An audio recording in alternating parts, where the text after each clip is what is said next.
They say the opposite of love isn't hate, it's indifference. Beckett Hale, the ruthless CEO of Hale Enterprises, thought he had won. He got the divorce, he kept his fortune, and he kept his power.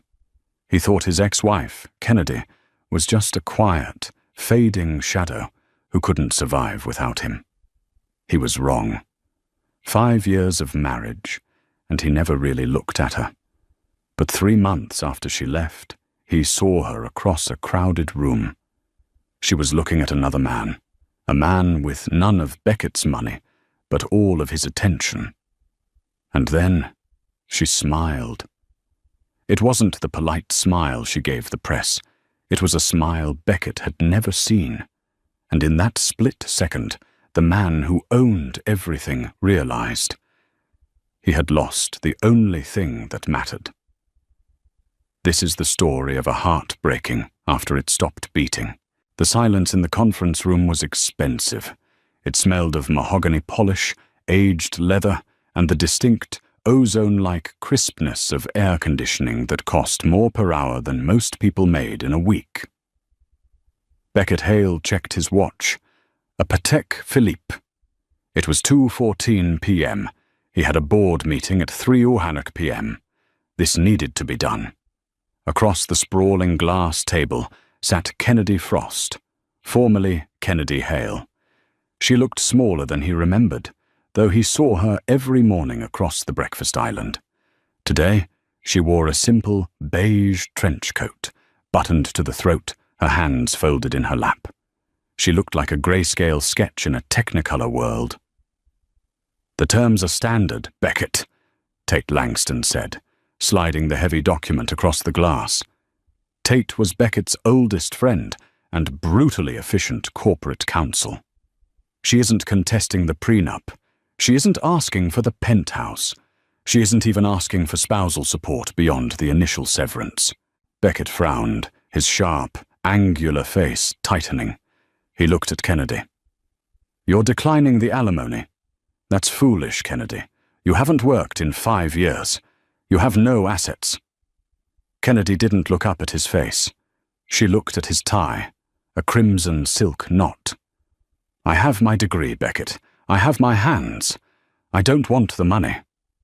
"It's not about want," Beckett said, his voice dropping to that low, commanding baritone that usually made competitors stutter. "It's about survival. You're used to a certain lifestyle. Don't be a martyr.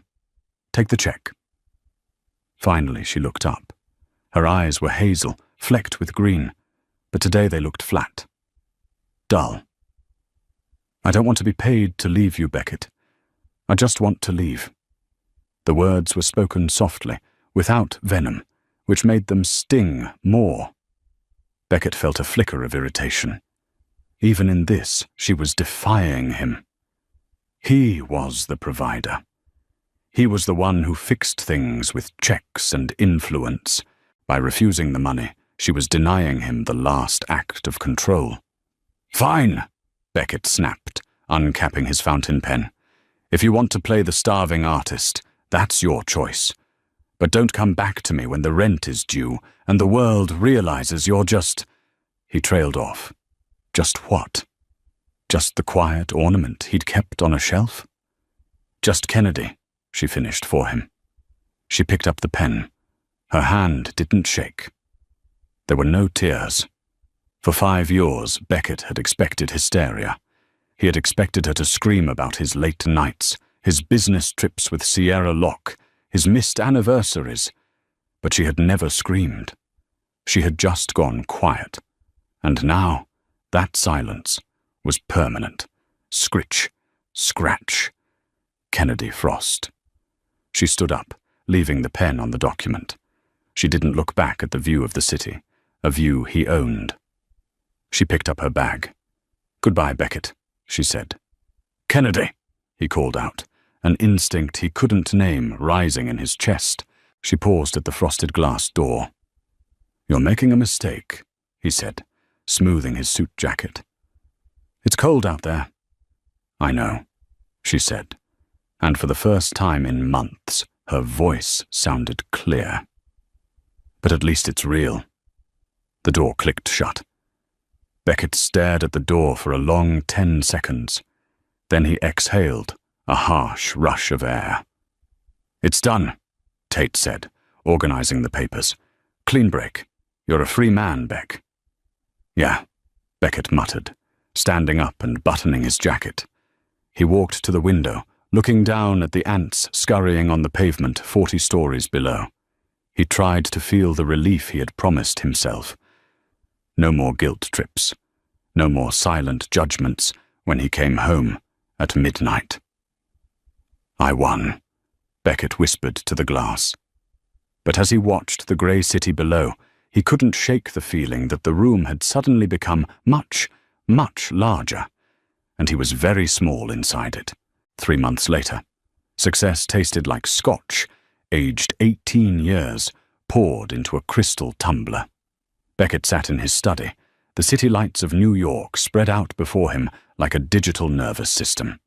Hale Enterprises had just acquired a massive logistics firm in the Pacific Northwest.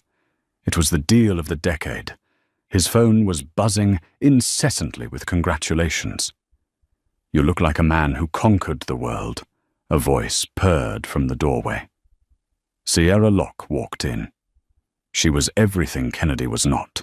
Sharp, ambitious, loud in her beauty. She wore a dress that cost more than a car, and she wielded her sexuality like a corporate asset. Sierra was his VP of operations, and for the last 2 years of his marriage, she had been his primary confidant. "It's a good night, Sierra," Beckett said, swirling his drink. She walked over, taking the glass from his hand and taking a sip, leaving a lipstick stain on the rim. "We should celebrate. The team is going to Per Se, or we could stay here." She ran a manicured nail down the lapel of his shirt. This was the natural progression. Everyone assumed that once Kennedy was out of the picture, Sierra would ascend to the throne. It made sense. They were both sharks. They understood the blood in the water. "Not tonight," Beckett said, surprising himself. He gently removed her hand. "I have to review the merger contracts for the Tokyo branch." Sierra's eyes narrowed slightly, a microscopic crack in her composure. "Beckett, it's been 3 months. The ink is dry. You're barely sleeping. You're working harder now than when you were avoiding going home to her." "I'm working because I enjoy it," Beckett lied. "You're working because you're looking for ghosts," Sierra said sharply. "She's gone, Beck. She's living in some studio apartment in Brooklyn, probably painting fruit bowls. You're the king of New York. Act like it." She placed the glass down with a heavy thud and turned on her heel. "I'll see you at the office at 6 a.m. Don't be late." When she left, the silence rushed back in. It was deafening. Beckett groaned and rubbed his temples. He walked out of the study and into the hallway. The penthouse was 6,000 square feet of modern minimalism. White marble, black steel, glass. He found himself walking toward the guest wing. There was a room at the end of the hall, the one room that had faced the north light. Kennedy's studio, though he had rarely called it that. He usually called it the mess. He pushed the door open. The cleaners had stripped it. The easel was gone. The smell of turpentine and lavender was gone, replaced by the sterile scent of lemon polish. He walked to the corner where she used to sit on the floor, cross-legged, staring at canvases for hours. He used to hate it. "Why don't you do something productive?" he would think. "Why don't you host dinners like the other wives?" His foot nudged something near the baseboard. He crouched down. Wedged between the floor and the heavy molding was a small charcoal sketch. It must have fallen and been missed by the maids. Beckett picked it up. It was on cheap paper, crinkled at the edges. It was a sketch of him. But it wasn't the Beckett he saw in the mirror. The COO with the hard jaw and the dead eyes. This Beckett was asleep. His guard was down. His hair was messy. and there was a softness to his mouth that he hadn't seen in years. At the bottom, in her tiny, precise handwriting, it was dated 5 years ago, the morning after the wedding. Beckett stared at the drawing. He remembered that morning. They had been in Italy. He hadn't checked his email for 3 whole days. He had been happy. He realized then that Kennedy hadn't just painted fruit bowls. She had been painting him. She had been trying to capture the man she loved, even as that man slowly turned into stone. He crumpled the paper in his fist, then stopped. He smoothed it out, his fingers trembling slightly. He folded it carefully and put it in his breast pocket, right over his heart. He told himself it was just a curiosity, a souvenir. But as he stood in the empty white room, he felt a phantom ache in his chest, a hunger that the acquisition of a logistics firm couldn't feed.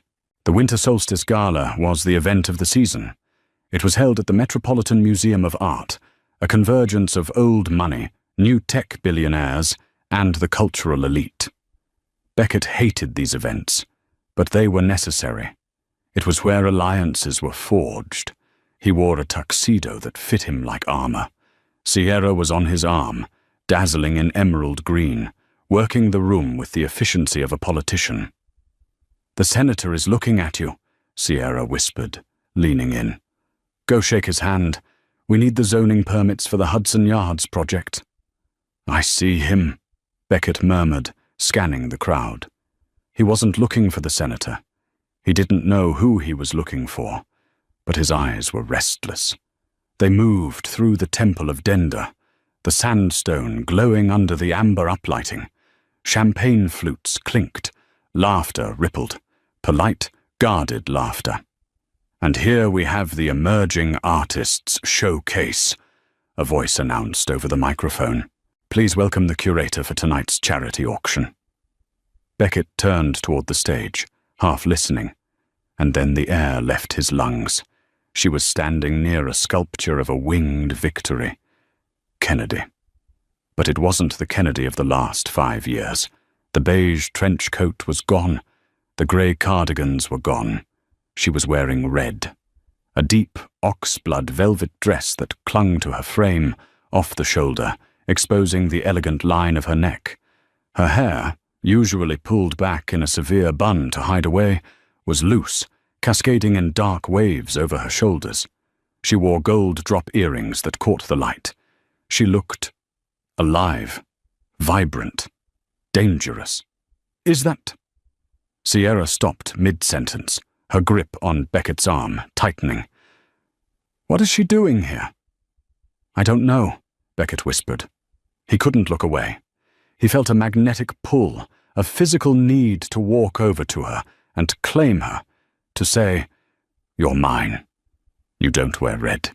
You hate attention." But she wasn't looking at him. She was looking at a man standing next to her.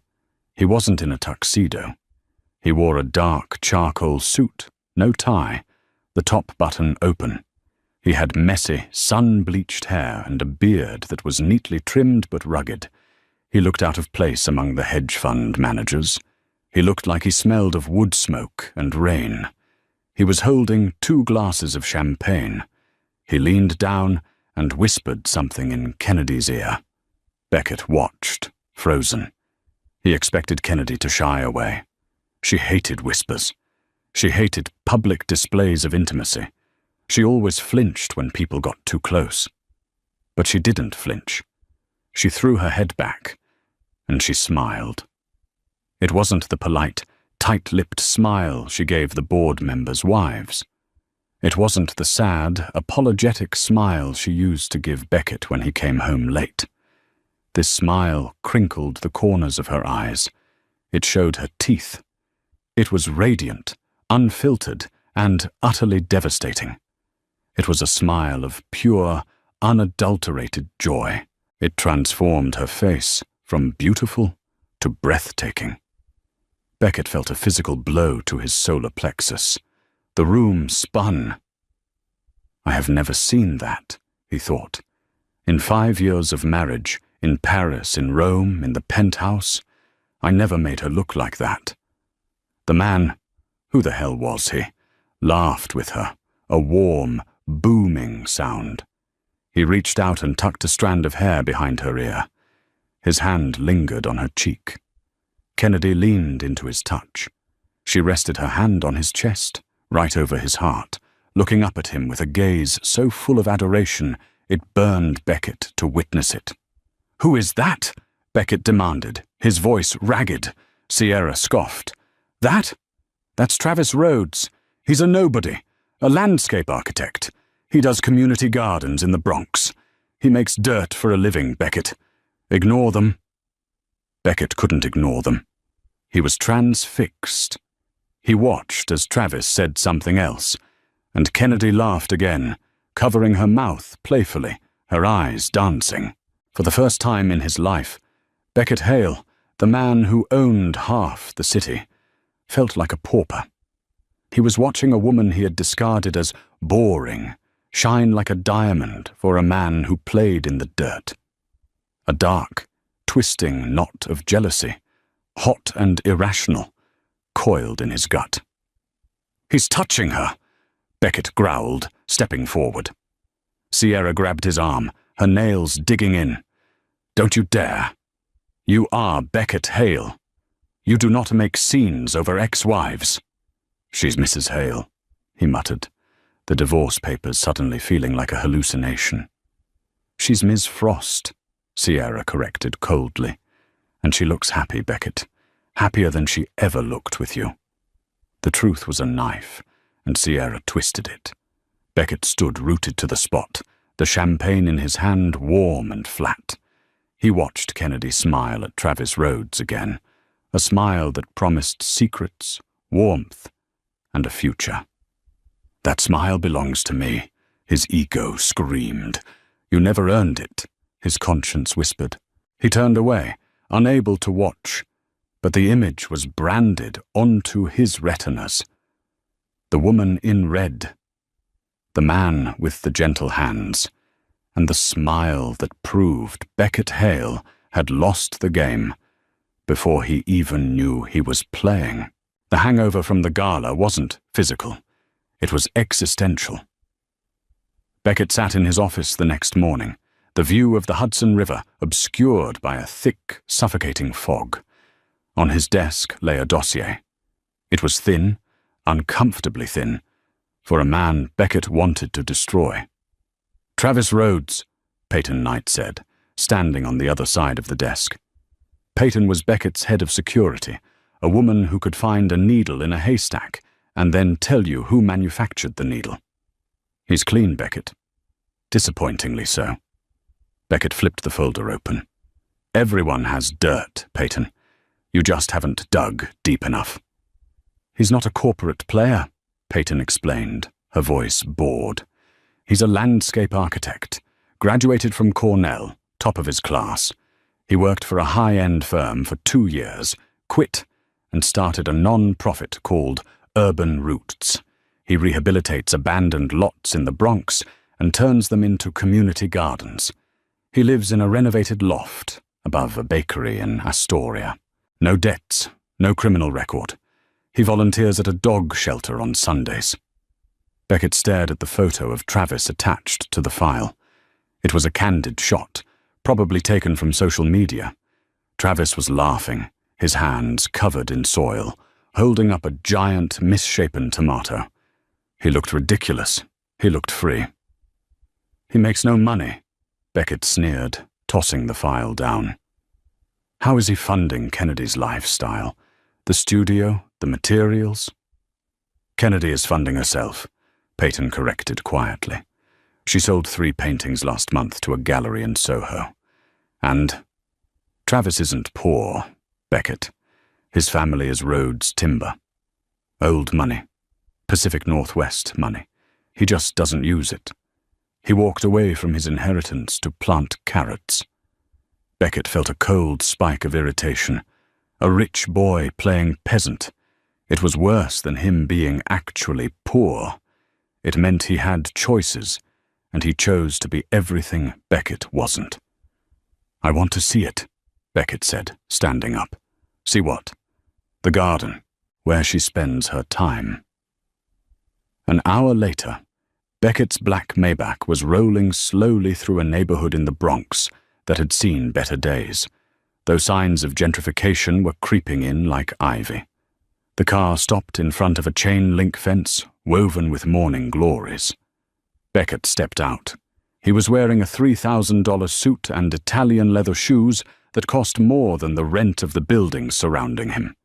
The air here smelled different: damp earth, crushed basil, and exhaust. He pushed the gate open. It was an oasis.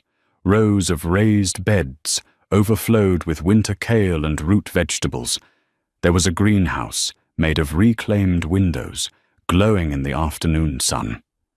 And in the center, under a massive oak tree that had miraculously survived the city's sprawl, was a wooden table. Kennedy was there. She was wearing oversized overalls covered in paint and dirt, her hair in a messy knot. She was sanding down a wooden planter. Travis was next to her, holding a mug of something steaming. He wasn't touching her, but the intimacy was palpable in the space between them. He was watching her work with a quiet, steady appreciation that Beckett had never possessed. Beckett walked toward them, his shoes crunching on the gravel path.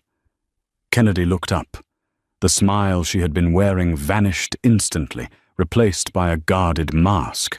It was like watching a flower close up before a storm. "Beckett," she said, putting down the sandpaper. "What are you doing here?" Travis turned. He didn't look intimidated. He looked at Beckett with a calm, assessing gaze, sipping his coffee. "I was in the neighborhood," Beckett lied smoothly, stopping at the edge of the work area. "Checking on some potential real estate developments." "There's nothing for you to buy here," Travis said. His voice was deep, gravelly. "This land is in a trust." "Everything is for sale, Mr. Rhodes," Beckett said, locking eyes with him. "It just depends on the currency." Kennedy stepped between them, wiping her hands on a rag. "Beckett, leave. Please. You don't belong here." "I came to see how you were managing," Beckett said, his eyes drifting back to her. "You refused the alimony. I was concerned you might be struggling." He looked meaningfully at the dirt on her overalls, implying that this manual labor, this grit, was a sign of failure. Kennedy laughed. It was a dry, sharp sound. "Struggling? Beckett, look around. I'm building things. With my hands. Do you know how long it's been since I felt useful? In your penthouse, I was just a ghost haunting the hallways. Here, I'm real." "You're sanding wood in the Bronx, Kennedy," Beckett said, his voice dropping. "You were the wife of a CEO. You hosted galas. You had status." "I had your status," she corrected. "I was an accessory, like your watch, like your car. And when I stopped working perfectly, you just stopped looking at me." "I was building an empire for us," Beckett snapped, his composure cracking. "I worked 18-hour days to give you that life." "I never asked for the empire, Beckett," she shouted back, stepping closer. "I asked for a husband. I asked for you. Do you know I waited up for you on our 5th anniversary until 3 a.m.? You didn't even call. You were in Tokyo with Sierra." Beckett stiffened. "That was business. It's always business," Travis interjected softly. He set his mug down and walked over to stand beside Kennedy. He didn't touch her, but his presence was a shield. "Mr. Hale, I think you should go. You're upsetting her." "Stay out of this, Gardner," Beckett spat. "She's not yours anymore," Travis said, his voice hardening. "You signed the papers. You let her go. You don't get to come here and critique how she rebuilds the life you broke." Beckett looked at Travis, then at Kennedy. He saw the way she leaned slightly toward Travis, seeking his warmth. He saw the fear in her eyes, not fear of him, but fear of the old life dragging her back. He realized with a sickening jolt that he was the villain in this scene. "Fine," Beckett said, adjusting his cuffs. "If this is the life you want, Kennedy, playing house in the dirt, enjoy it." He turned and walked away. He didn't look back, but as he got into the Maybach, his hands were shaking. He told himself it was rage, but deep down, he knew it was the terrifying realization that the dirt Kennedy was living in had more life in it than his entire glass tower. The weeks following the encounter at the garden were a blur of aggression for Hale Enterprises. Beckett was ruthless. He acquired 3 competitors, fired 2 executives, and worked himself into a state of exhaustion that no amount of caffeine could fix. He was trying to drown the memory of Kennedy's voice. "I asked for you." One rainy Tuesday evening, Tate Langston walked into Beckett's office. Tate looked weary. He closed the door and locked it, a gesture that made Beckett look up from his screens. "We have a problem," Tate said, sitting down without being asked. "The merger?" "No, personal." Tate pulled a bottle of whiskey from his briefcase and 2 glasses. He poured them both a generous shot. "I found something, Beck. In the archives. I was cleaning out the digital records for the divorce finalization, archiving the communication logs. And I found a folder of emails from 3 years ago." Tate slid a tablet across the desk. Beckett frowned. 3 years ago. That was the year Kennedy had the miscarriage. He remembered it as a dark time. He had been in London for the IPO launch. He remembered coming home a week later, and she was just empty. She had told him she lost the baby, and he had said, "We can try again," and then went back to work. He looked at the tablet. It was a log of intercepted emails, sent from Kennedy's account to Beckett's private server. Subject: "Please come home." Subject: "Something is wrong." Subject: "I'm at the hospital. I'm scared." Subject: "I lost him. Where are you?" There were dozens of them, desperate, pleading cries for help. "I never saw these," Beckett whispered, scrolling through them. His heart hammered against his ribs. I thought she didn't call. I thought she handled it alone because she wanted to." "You didn't see them because they were filtered," Tate said grimly.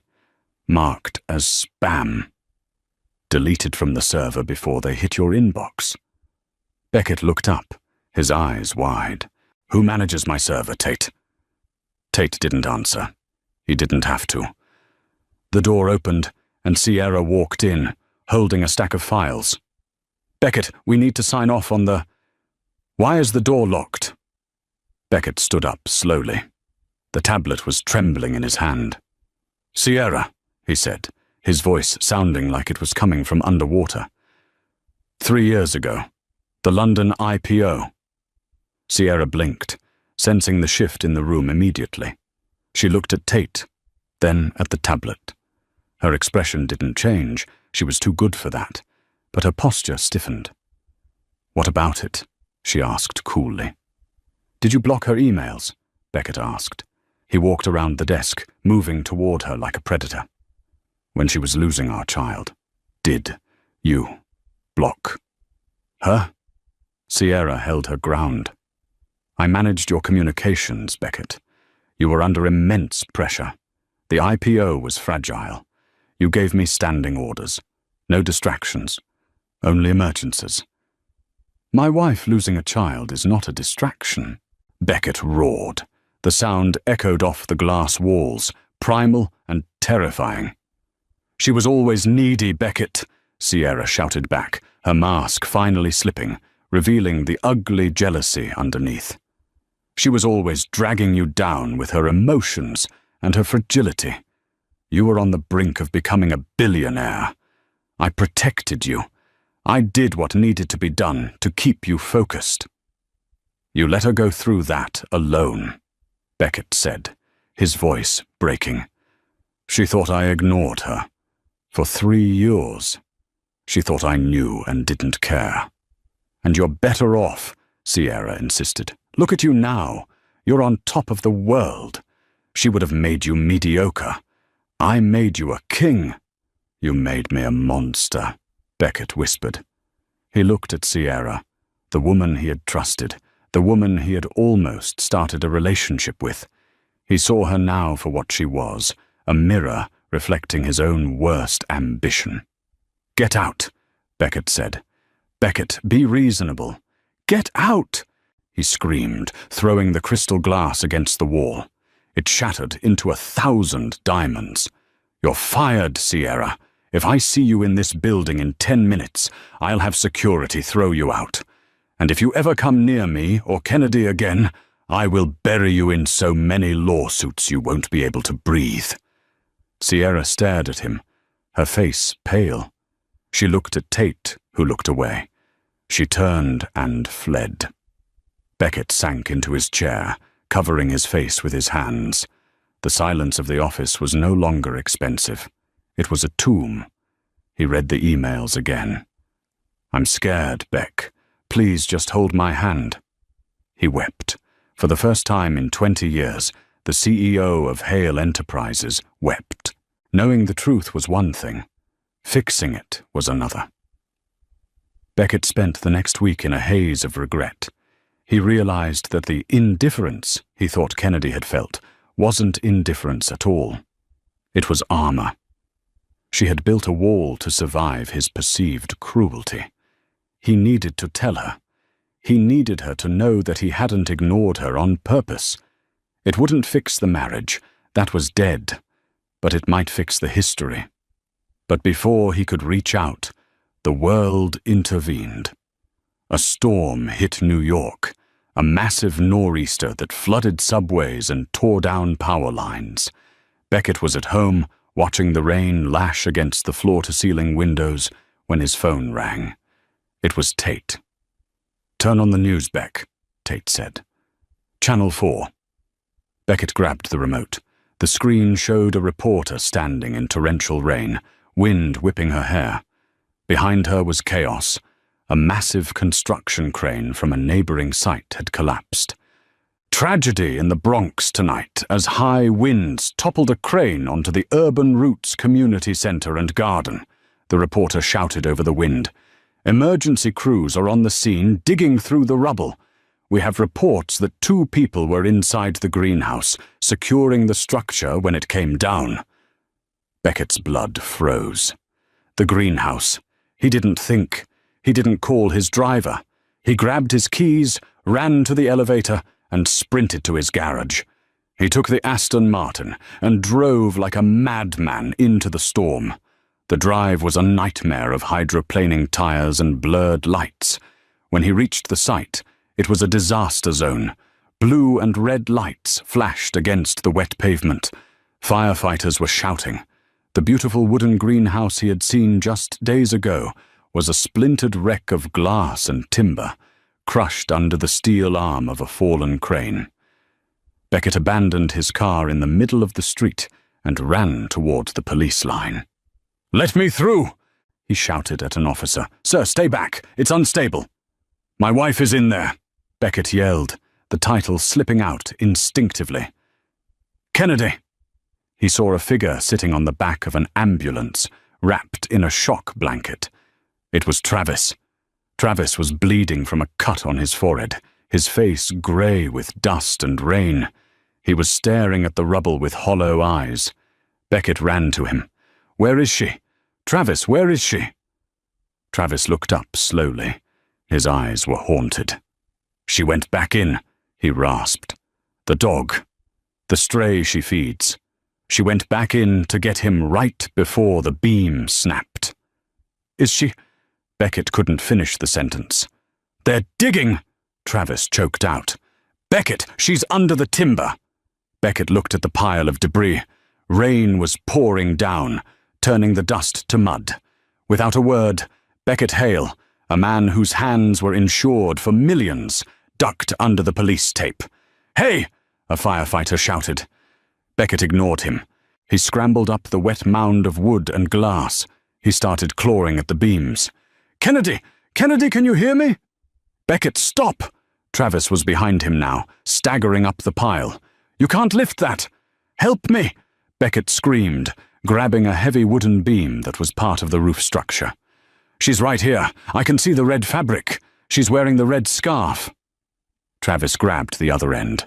The two men, the CEO and the gardener, the past and the future, heaved against the weight of the wreckage. They strained, slipping in the mud, their hands tearing on the rough wood. "1, 2, 3, Beckett grunted. They shifted the beam just enough. Below them, in a small pocket of space, created by a sturdy workbench, Kennedy was curled up, clutching a shivering terrier. She was covered in dust, her eyes closed. "Kennedy!" Beckett dropped into the hole, disregarding the jagged glass slicing his trousers. He checked her pulse. It was there. Faint, but there. She opened her eyes slowly. They focused on Beckett's face, which was wet with rain and tears. "Beck," she whispered, confused. "Am I dreaming?" "No, I'm here," Beckett sobbed, pulling her into his arms.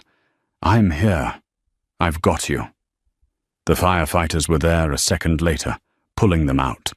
As they loaded her onto the stretcher, she reached out. Not for Beckett, but for Travis. Travis took her hand, pressing it to his lips, weeping with relief. Beckett stood back, drenched, bleeding, and alone in the rain. He watched them. He saw the look in Kennedy's eyes as she looked at Travis. It was safety. It was home. And in that moment, amidst the wreckage of the storm, Beckett Hale finally understood the true cost of his ambition. He had saved her life tonight, perhaps, but he had lost her soul a long, long time ago. Kennedy survived, but the cost was etched into the pale lines of her face. She had a compound fracture in her left arm, 3 cracked ribs, and a concussion that left the world spinning for days. 2 weeks after the accident, the private room at Lenox Hill Hospital was a botanical garden of guilt. Every surface, the windowsill, the rolling tray, the top of the wardrobe, was covered in flowers. Massive, architectural arrangements of Casablanca lilies, white roses, and rare orchids towered over the medical equipment. They were beautiful, oppressive, and unmistakably from Beckett. They smelled of money and apology. On the bedside table, however, sat the only living thing that seemed to belong there. A small, hardy succulent planted in a chipped ceramic mug that read, "World's Okayest Gardener." That was from Travis. Kennedy lay still, watching the dust motes dance in the shaft of afternoon light. She felt fragile, like a vase that had been glued back together but couldn't hold water. The memory of the collapse, the screaming metal, the weight of the timber, the darkness, still woke her up at night, gasping for air. And then, the memory of the voice in the dark. "I've got you." The door clicked open. The air in the room shifted, growing heavier. Beckett walked in. He looked like a man who hadn't slept since the storm. The invincible armor of the CEO was gone. He wasn't wearing a tie. His Italian dress shirt was unbuttoned at the collar, the sleeves rolled up haphazardly, revealing a bruise on his forearm, a souvenir from the rubble. His face was drawn, stubble shading his jaw. He looked older, human. He stopped at the foot of the bed, his hands gripping the plastic rail as if it were the helm of a sinking ship. "You're awake," he said, his voice rough, lacking its usual polished cadence. Kennedy turned her head slowly on the pillow. "Beckett." "The doctors say the surgery on your arm went well," he said, reciting the medical facts as if they were stock prices, something he could understand, something he could control. "You'll need physical therapy for 6 months, but full mobility should return." "I know," Kennedy said softly. "Travis told me." At the mention of Travis's name, Beckett flinched slightly. but he nodded. He's in the waiting room.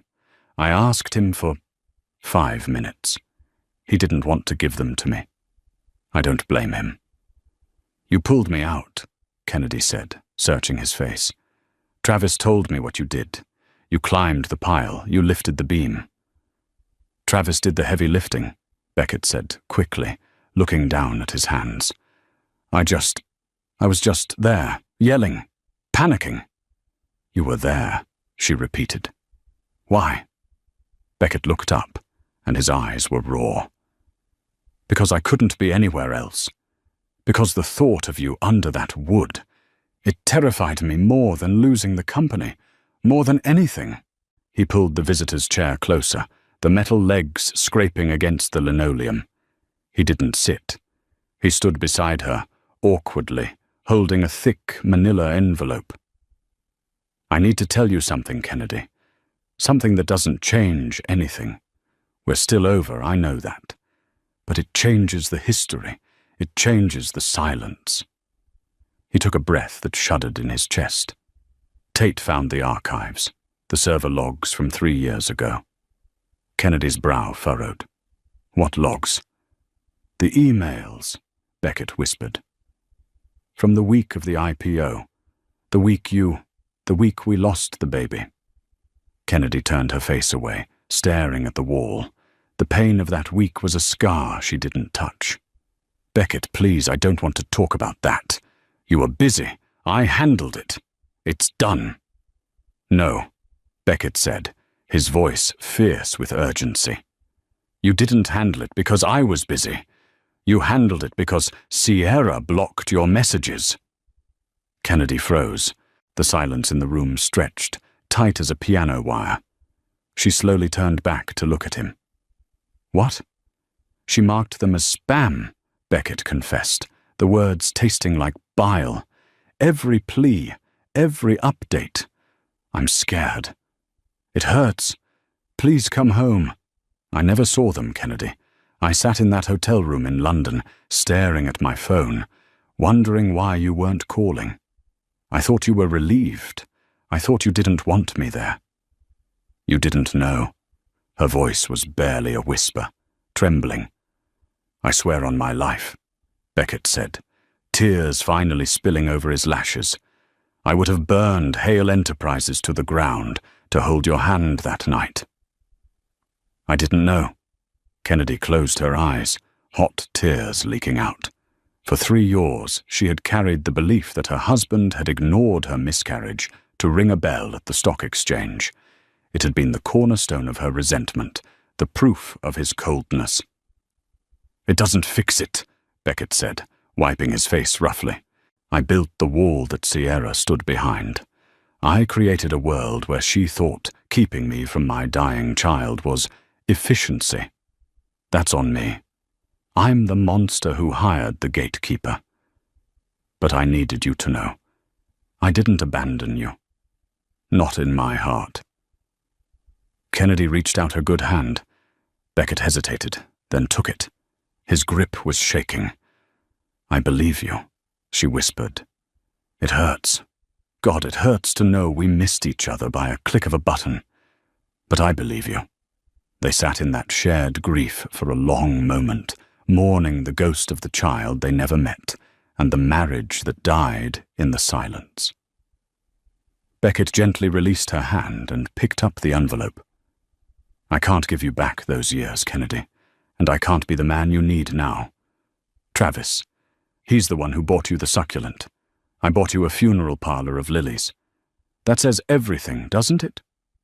He placed the envelope on the tray table. What is this? The deed, Beckett said. To the penthouse? Kennedy asked, confused. To the land, Beckett corrected. The community garden. The warehouse. The lot next door. Kennedy tried to sit up, wincing. The owner. Mr. Henderson said he was selling. He said the liability was too high after the crane collapse. He was going to sell to a luxury developer, Beckett said. I outbid them. I bought the entire city block this morning. Kennedy's face drained of color. You bought it? To do what? Turn it into condos. Beckett, that garden is everything to Travis, to the community. I bought it to put it in a trust, Beckett said softly. The Frost Roads Trust. It's irrevocable. It belongs to you and Travis. Nobody can ever take it from you again. Not a developer, not the city, and certainly not me. The zoning is locked for agricultural and community use for the next 99 years. Kennedy stared at the envelope. Her hand hovered over it. You gave away millions of dollars for a garden? You hate dirt, Beckett. I do, he admitted with a weak smile. But I saw you smile there, at the gala, and again in the dirt. I realized, I can't be the reason you smile, Kennedy. I don't know how to be that man. I'm too sharp, too cold. But I can be the guy who buys the land, so you have a place to do it. He stepped back toward the door, creating distance. Travis is a good man. He looks at you like you're the son. Don't let him go. Beckett! Kennedy called out. He stopped, his hand on the handle. Thank you, she said, her voice thick with emotion. For the truth, and for the ground beneath my feet. Beckett nodded, looking at her one last time, memorizing the way the light hit her face, the way she looked, finally, at peace. Goodbye, Kennedy. 6 months later. The penthouse was quiet, but it wasn't the heavy, oppressive silence of the past 5 years. It was the clean, echoing silence of departure. Beckett Hale stood in the center of the living room. The white marble floors were bare. The abstract sculptures were cratered. The view of Manhattan, once his kingdom, now just looked like a postcard he was forgetting to mail. Beckett had done the unthinkable. He had sold the company. It was the shock of the century on Wall Street. The shark of Fifth Avenue had stepped down as CEO. He retained a majority share, enough to keep the dividends flowing, but he had handed the reins over to a board of directors. He had fired Tate Langston, amicably but firmly, needing a clean break from the machinery that had enabled his worst impulses. He spent his days differently now. He had started a venture capital fund, Horizon, focused purely on sustainable urban development and green tech. He invested in people, not just profits. He wore jeans on Tuesdays. He started seeing a therapist named Dr. Aris, who forced him to talk about his father, his fear of failure, and the silence he used as a weapon. He hadn't seen Kennedy since the hospital. He kept his distance, respecting the boundaries he had violated for so long. He followed the news of the garden from afar, the new greenhouse, the youth programs, the harvest festivals. He read the articles, but he never visited. He was packing a box of books in his study. Marcus Aurelius, sun-bleached poetry anthologies, when the doorbell rang. He frowned. The doorman hadn't buzzed. He walked to the heavy oak door and pulled it open. Travis Rhodes stood in the hallway. The gardener looked uncomfortable in the sleek, sterile corridor. He wore a flannel shirt tucked into clean, dark denim, and his boots, though polished, still bore the scuffs of work. He held a rectangular package wrapped in brown paper under his arm. Rhodes, Beckett said, surprise registering in his voice. He leaned against the doorframe, crossing his arms. Is everything okay? Is there an issue with the trust? I told the lawyers to handle the property taxes in perpetuity. The trust is fine, Travis said, his voice deep and steady. Actually, better than fine. We're expanding. We're adding a bee sanctuary next month. Good, Beckett said, nodding. That's good. Bees are important. I'm not here for business, Travis said. He shifted his weight, looking Beckett in the eye. There was no animosity in his gaze, only a strange, rugged kind of pity mixed with respect. Kennedy wanted you to have this. We're getting married next spring. In the garden, under the new oak pergola. Beckett felt a sharp pang in his chest. It wasn't the searing agony of jealousy he had felt at the gala.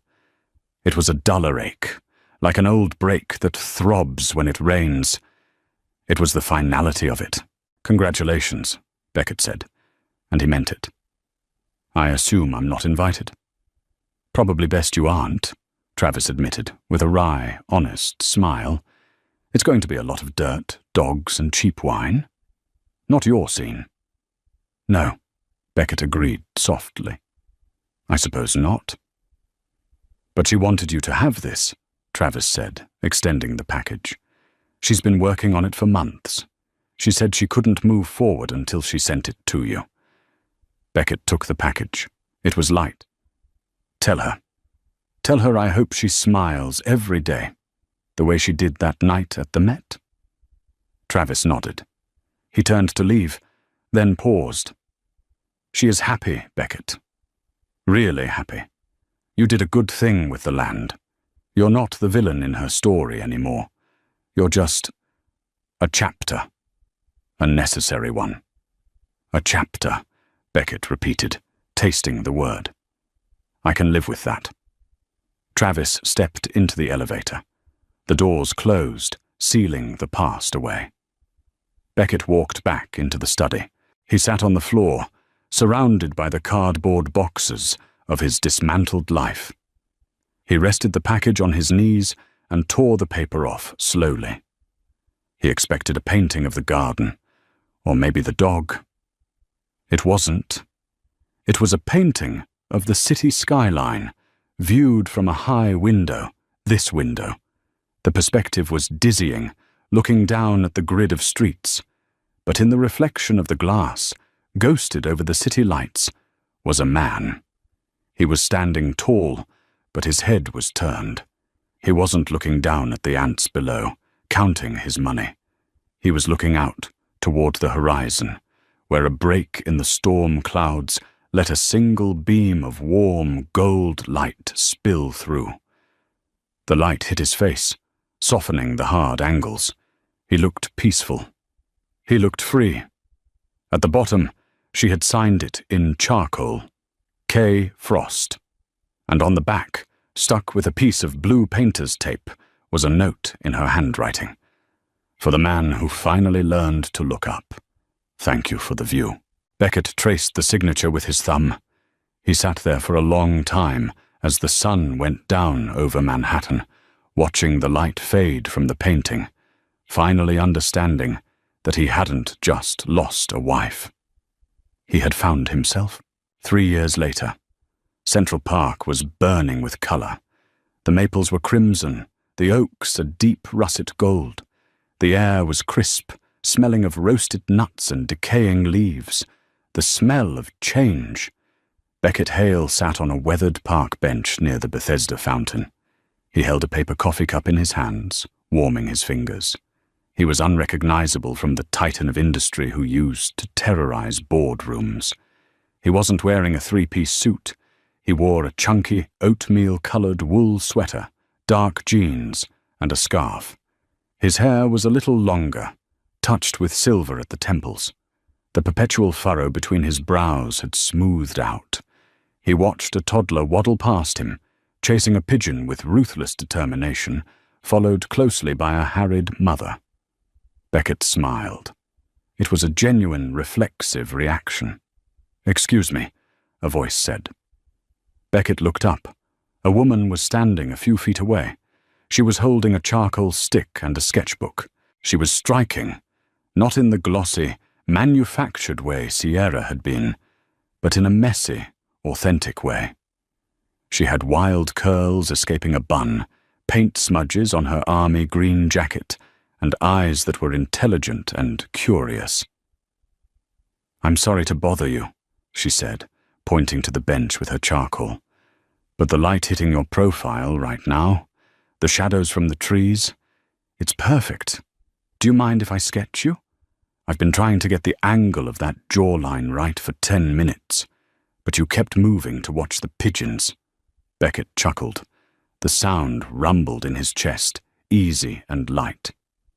"My jawline usually costs a retainer fee, or at least it used to." The woman laughed. It was a warm, brassy sound that made a few people turn their heads. "Well, I'm fresh out of retainer fees, but I can offer you a warm croissant from the bakery on 72nd and some decent conversation about why the light in New York is better in October than any other month." Beckett looked at the empty space beside him on the bench. He thought of his life now. It was smaller. He lived in a brownstone in the West Village. He volunteered on the board of a literacy non-profit. He didn't have a private jet, but he slept 8 hours a night. He thought of Kennedy. Somewhere in the Bronx, she was probably knee-deep in soil, maybe holding a child of her own now, smiling at Travis over a bed of blooming marigolds. She was happy. She was whole. And for the first time, thinking of her didn't bring a sharp stab of regret. It brought a quiet warmth. She had been the catalyst. She had broken his heart so it could be reset properly. He looked back at the woman with the sketchbook. "A croissant sounds perfect," Beckett said, shifting over to make room. "I'm Beckett." "I'm Eleanor," she said, sitting down. She flipped to a fresh page, the paper crinkling invitingly. "Now, hold still, Beckett. Don't look down. Look up. The light is better that way." "I know," Beckett said softly, looking toward the tree line where the sun was breaking through. "I learned that the hard way." As Eleanor began to sketch, the sound of charcoal on paper scratching rhythmically, Beckett took a sip of his coffee. The wind blew a few golden leaves around their feet. If anyone had been watching from the bridge above, they would have seen a man who used to own the world, sitting on a bench with nothing but a coffee and a stranger. And they would have seen him smile. It wasn't a shark's smile. It wasn't a winner's smile. It was a smile he had never known he possessed. It was quiet. It was real. And it was just for him. Sometimes, the happy ending isn't getting back what you lost. It's learning who you are without it. Beckett lost his marriage, but he found his humanity. Kennedy found a love that let her grow, and Beckett found the courage to let her go. If this story moved you, please hit that like button. It helps us create more emotional stories like this one. Don't forget to subscribe and turn on the notification bell so you never miss a chapter. Share this video with someone who needs a reminder that it's never too late to change. Thanks for watching.